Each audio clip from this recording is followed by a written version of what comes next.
Big boss season 9లో Sreeja elimination దాని చుట్టూ జరుగుతున్న రచ్చ గురించే ఇప్పుడు మనం మాట్లాడుకోబోతున్నాం. అవును, శ్రీజ ఎలిమినేషన్ చాలా అన్యాయమని గట్టిగా వినిపిస్తోంది. ఎందుకంటే ఆమె గేమ్ ఇప్పుడిప్పుడే పికప్ అవుతోంది, హౌస్లో భలే యాక్టివ్గా ఉంటోంది. అలాంటి టైంలో ఇలా జరగడమే అందరినీ ఆశ్చర్యపరుస్తోంది, పెద్ద చర్చకు కూడా కారణమైంది. ఫస్ట్ పాయింట్ ఏంటంటే, అసలు ఎందుకింత అన్యాయం ఫీలింగ్ అంటే, చూడండి, శ్రీజ గేమ్ లాస్ట్ 2 వారాల్లో భలే ఇంప్రూవ్ అయ్యింది కదా.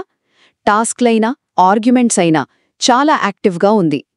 3 కెప్టెన్ల ఎంపికలో కూడా ఆమెది కీలక పాత్రే. పైగా కళ్యాణ్, తనుజ నామినేషన్లో లేరు కాబట్టి ఆ ఓట్లన్నీ ఈజీగా శ్రీజకు షిఫ్ట్ అవుతాయని అనుకుంటున్న టైంలో ఇలా ఎలిమినేట్ అవ్వడం నిజంగా షాక్ ఇచ్చింది చాలామందికి. ఇక రెండో విషయం, మిగతా వాళ్లతో కంపేర్ చేస్తున్నారు జనం.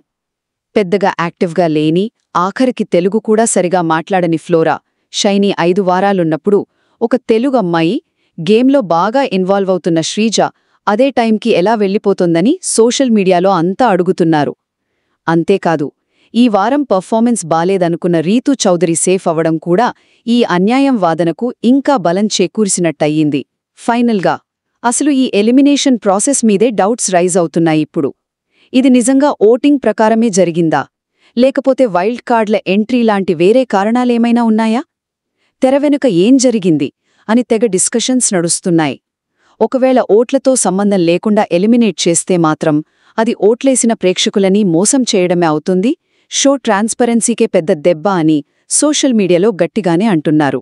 సో మొత్తంగా చూస్తే శ్రీజ ఎలిమినేషన్ ఈ సీజన్లో ఎలిమినేషన్ ప్రాసెస్ ఎంత ఫేర్గా, ఎంత ట్రాన్స్పరెంట్గా జరుగుతోంది అనే దానిపై చాలా పెద్ద ప్రశ్నలు లేవనెత్తింది.